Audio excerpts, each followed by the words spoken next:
Hi friends, నమస్తే, welcome back again. నేను మీ Chandramouli. Friends, ఈరోజు అయితే నేను తిరుమలలో అయితే ఉన్నాను. తిరుమలలో మనకు స్వామివారి దర్శనం తర్వాత పైన కొండపైనే చూడవలసిన ముఖ్యమైన ప్రదేశాలు అయితే ఉన్నాయి. ఈరోజు అయితే మీకు అందరికీ చూపించబోతున్నాను. సో వీడియో అయితే ఎక్కడ స్కిప్ చేయకుండా లాస్ట్ వరకు అయితే చూడండి. వీడియో అయితే చాలా బాగుంటుంది. ఇంకా మన ఛానల్ ఏమైనా సబ్స్క్రైబ్ చేసుకోకపోతే వెంటనే సబ్స్క్రైబ్ చేసుకోండి. సో లేట్ చేయకుండా వీడియోలోకి వెళ్ళిపోదాం, పదండి. మనకి తిరుమలలో వెంకటేశ్వర స్వామి దర్శనానికి ఆన్లైన్లో టోకెన్స్ దొరకకపోతే తిరుపతికి వచ్చాక మనకి 3 చోట్ల అయితే టోకెన్స్ అయితే దొరుకుతాయండి. ఒకటి బస్ స్టాండ్ దగ్గర శ్రీనివాసం భవన్ అనేది ఒకటి ఉంటుంది, అండ్ రైల్వే స్టేషన్ దగ్గర విష్ణు నివాసం భవన్ అయితే ఒకటి ఉంటుంది. ఈ రెండు కాకుండా మనకి అలిపిరి మెట్ల మార్గం ఎదురుగుండా భూదేవి కాంప్లెక్స్ అని ఉంటుందండి. అక్కడ మనకి SST టోకెన్స్ అయితే అవైలబుల్లో ఉంటాయి. టోకెన్స్ ఇచ్చే టైమింగ్ మాత్రం ఒక్కో రోజు ఒక్కో టైంకి అయితే ఇస్తున్నారండి. మనం అక్కడ టైమింగ్స్ తెలుసుకుని క్యూలో ఉండి టోకెన్స్ తీసుకుని దర్శనంకి వెళ్తే మనకి ఈజీగా అయితే దర్శనం అయిపోతుంది. ఫ్రీ దర్శనంకి వెళ్ళే కంటే ఇలా టోకెన్స్ తీసుకుని వెళ్ళడం వల్ల మనకు కొంచెం తొందరగా అయితే దర్శనం జరుగుతుంది. తిరుమల వెంకటేశ్వర స్వామి దర్శనం తర్వాత మనకి కొండపైన ముఖ్యంగా చూడవలసిన 7 ప్రదేశాలు అయితే ఉన్నాయి. అవి ఏమిటంటే వేణుగోపాల స్వామి గుడి ఒకటి ఉంది, జపాలి హనుమాన్ టెంపుల్ అయితే ఒకటి ఉంది, అండ్ ఆకాశగంగా, పాపవినాశనం, శిలాతోరణం, శ్రీవారి పాదం, ఇలా 7 ప్లేసులు అయితే ఉన్నాయి. మనకి బస్సు అయితే 120 రూపీస్ ఛార్జ్ చేస్తారండి. తిరుమలలో బాలాజీ బస్ స్టాప్ దగ్గర నుంచి అయితే మనకి బస్సెస్ అయితే ఉంటాయి. బస్సు లేట్ అవుతుంది అనుకుంటే మనకి క్యాబ్స్ అయితే ఉంటాయి. వాళ్ళే మన దగ్గరికి వచ్చి అడుగుతూ ఉంటారు. సర్వీస్ అయితే 200 అయితే తీసుకుంటారు. క్యాబ్ మొత్తం మాట్లాడుకుంటే 1400 to 1500 అయితే ఛార్జ్ చేస్తారు. మనం బార్గెన్ చేసుకోవడం బట్టి అయితే ఉంటుంది. 7 ప్లేసెస్ తిరిగి రావడానికి మనకి 3 to 3.5 hours అయితే టైం పడుతుంది.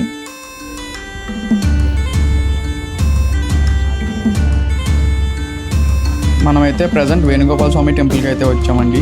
ఇక్కడే మనకి హాతీరాం బాబాజీ సమాధి కూడా ఉంటుంది.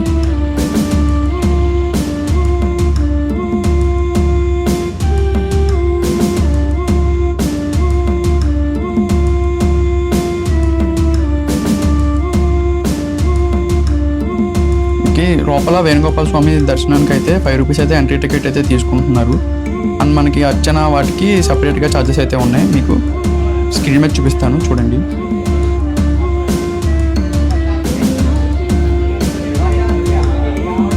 ఇది వేణుగోపాల స్వామి టెంపుల్ ఎంట్రన్స్ అండి.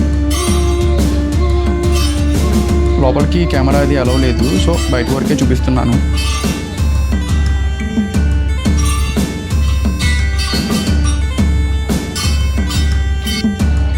మనం వేణుగోపాల స్వామి దర్శనం చేసుకుని బయటకు వచ్చిన వెంటనే హాతీరాం బాబాజీ సమాధి అయితే కనిపిస్తుందండి.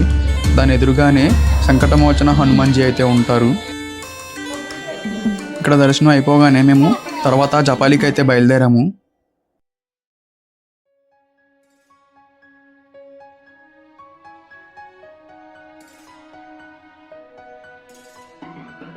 మనం ఇప్పుడు జపాలి హనుమాన్ టెంపుల్కి అయితే వచ్చాము.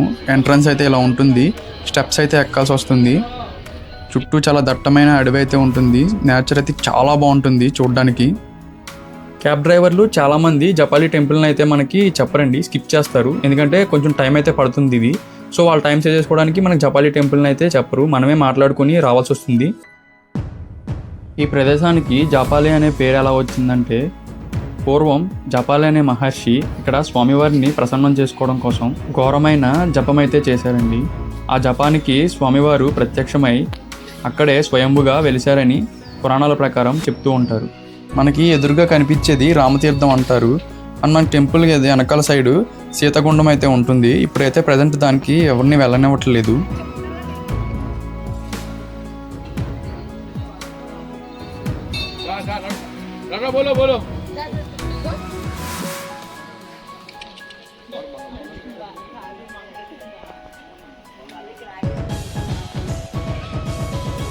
ఇక్కడ మనకి టెంపుల్ ఎదురుగా ఒక చెట్టుకి స్వయంభుగా వెలిసిన వినాయకుడి రూపం అయితే కనిపిస్తుంది. ముందుగా వినాయకుడిని దర్శనం చేసుకుని టెంపుల్లోకి అయితే వెళ్తూ ఉంటారు.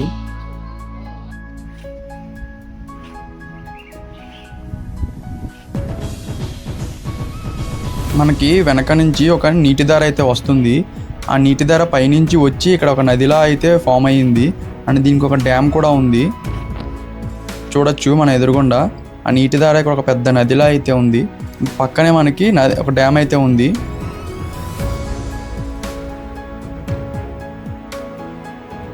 ఈ డ్యామ్ పేరు ఏంటంటే ఆకాశగంగా డ్యామ్ అంటారు. అండ్ మనం నెక్స్ట్ వెళ్ళబోయేది కూడా ఆకాశగంగకే. సో మనం ఆకాశగంగా చూడడానికి అయితే వెళ్దాం, పదండి.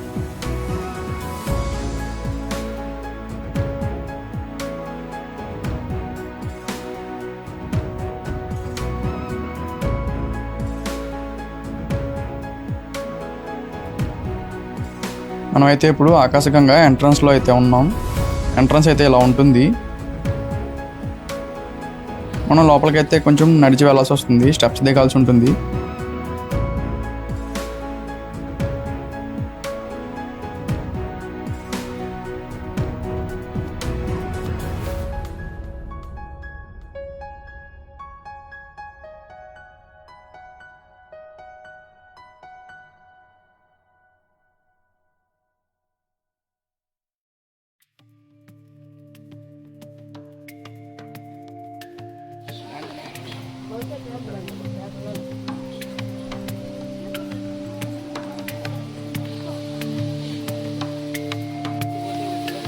ఇక్కడ మనం స్టెప్స్ దిగి కిందకి వచ్చిన తర్వాత అంజనాదేవి మరియు బాలాంజనేయ స్వామి దేవాలయం అయితే ఉంటుంది.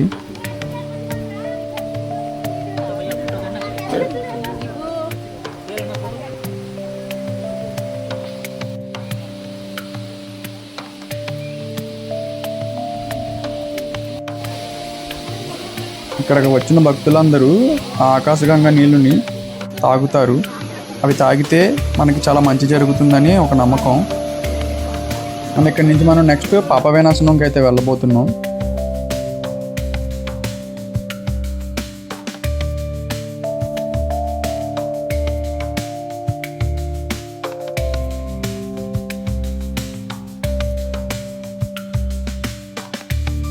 ప్రజెంట్ ఇప్పుడు మనం పాప వినాశనం ఎంట్రన్స్లో అయితే ఉన్నాం.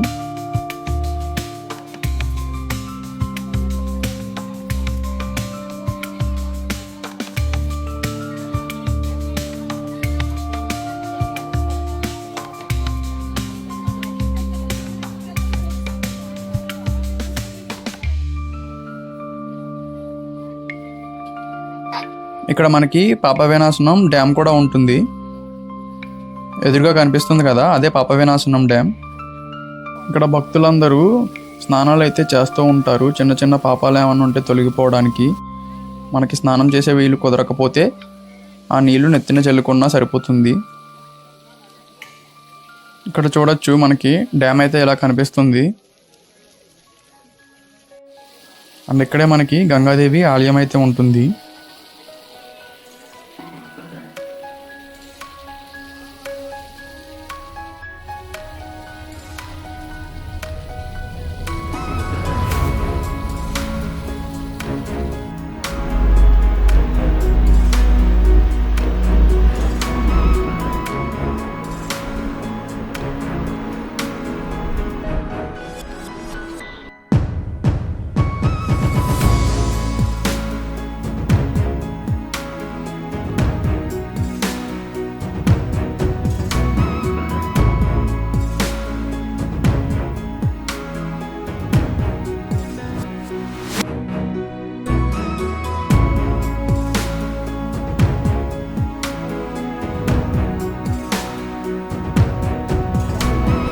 మనమైతే ఇప్పుడు శిలాతోరణం ఎంట్రన్స్లో అయితే ఉన్నాం.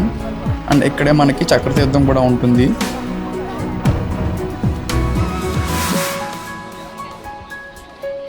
శిలాతోరణం అంటే రాయి ఒక తోరణంలా ఫామ్ అయి ఉంటుందండి. సో అందుకే దీన్ని శిలాతోరణం అని అంటారు. పురాణాల ప్రకారం వెంకటేశ్వర స్వామి భూమి మీద అడుగుపెట్టినప్పుడు మొదటి పాదం శ్రీవారి పాదాల దగ్గర పెట్టగా రెండవ పాదం శిలాతోరణం దగ్గర పెట్టి భూమి మీదకి వచ్చారని చెబుతూ ఉంటారు. ఈ శిలాతోరణం ఇప్పటిది కాదండి, కొన్ని కోట్ల సంవత్సరాల ముందు నుంచి భూమి మీద ఉన్నదని శాస్త్రవేత్తలు చెబుతున్నారు. ఇలా న్యాచురల్గా ఫామ్ అయిన శిలాతోరణాలు ప్రపంచంలో రెండే ఉన్నాయి. అండ్ ఒకటి మన భారతదేశంలో ఉంది, ఇంకొకటి ఇరాన్లో ఎక్కడో ఉందని చెప్తారు. ఇక్కడ చూడండి, ఆయన ఎవరో తన రెండు చేతులు పైకి పెట్టి శిలాతోరణాన్ని మోస్తున్నట్లుగా స్టిల్ అయితే పెట్టారు. బాగుంది చూడడానికి. ఇక్కడ శిలాతోరణం ఎదురుగా గార్డెన్లా అయితే చాలా నీట్గా అయితే పెట్టారండి. అండ్ మనకి శ్రీ మహావిష్ణువు యొక్క దశావతారాలు ఇక్కడ విగ్రహాలుగా అయితే పెట్టారు. చూడడానికి అయితే చాలా బాగుంది. చుట్టుపక్కల ప్రదేశం కూడా చాలా అంటే చాలా నీట్గా అయితే ఉంది.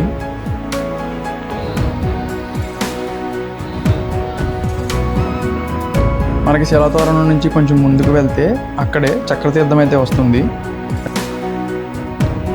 ఈ చక్రతీర్థం అనే పేరు ఎలా వచ్చిందంటే, పురాణాల ప్రకారం బ్రహ్మదేవుడు తపస్సు చేయడానికి ఈ స్థలానికి అయితే వచ్చారు. ఇక్కడ నీళ్ళు లేకపోయేసరికి శ్రీ మహావిష్ణువుని ప్రార్థించగా శ్రీ మహావిష్ణువు తన సుదర్శన చక్రంతో ఇక్కడ నీళ్ళనైతే రప్పించారు. సో అందుకే ఇక్కడ చక్రతీర్థం అనే పేరు వచ్చింది. అండ్ ఇక్కడే మనకి ఆ పరమేశ్వరుడు స్వయంభుగా అయితే వెలిసి ఉంటారు. సో మనం లోపలికి వెళ్ళి చూద్దాం పదండి.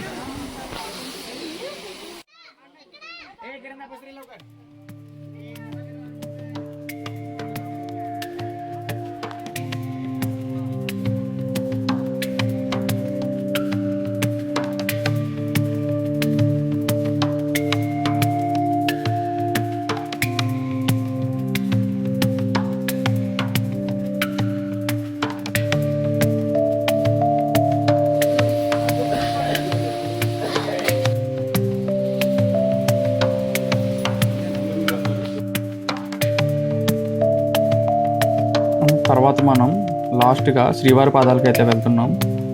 ఇక్కడికి కొండ పైకి అయితే వెళ్ళాల్సి ఉంటుంది.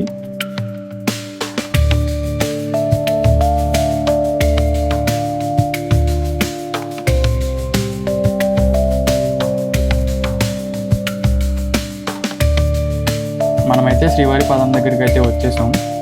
ఎంట్రన్స్ అయితే ఇలా ఉంటుందండి.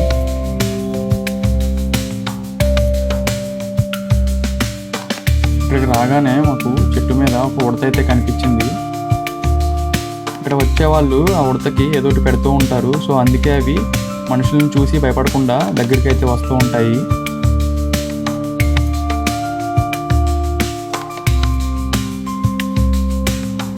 ఈ అంకుల్ ఏదో పెట్టారు ఆ ఉడతకి, అది చూడండి ఎలా తీసుకుని అయితే తింటుందో.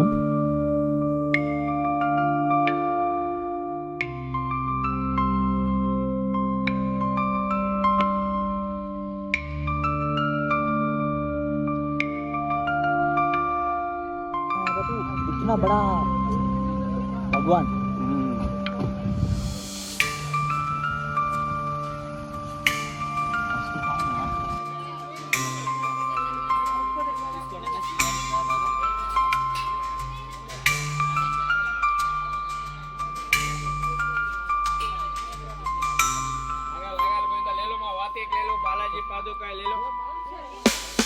శ్రీవారి పాదాలకి వెళ్ళడానికి ఇక్కడ కొన్ని స్టెప్స్ అయితే ఎక్కాల్సి ఉంటుంది.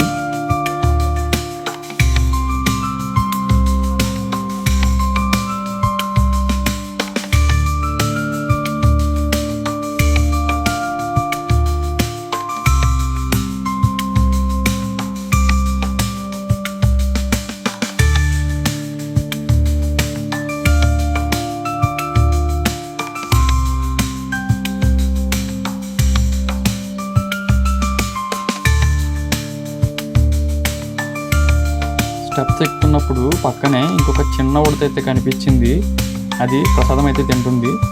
ఇక్కడ చుట్టుపక్కల మనం ఈ తిరిగే ప్రదేశాల్లో చాలా చోట్ల ఉడతలు అయితే కనిపిస్తాయి.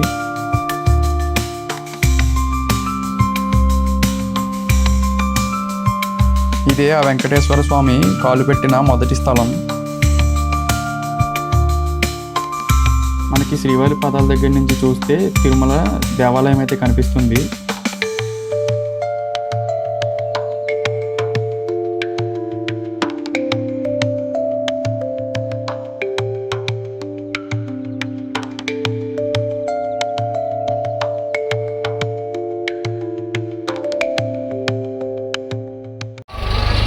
సో ఇది ఫ్రెండ్స్ ఇవాళ వీడియో అయితే. ఈ వీడియో మీకు నచ్చినట్లయితే లైక్ చేయండి. మీ వాల్యుబుల్ ఒపీనియన్ ఏమైనా ఉంటే కింద కమెంట్ సెక్షన్లో కమెంట్ చేయండి. మరి ఇలాంటి వీడియోతో మళ్ళీ ఒకసారి కలుసుకుందాం. అంతవరకు సెలవు. జై హింద్, జై భారత్.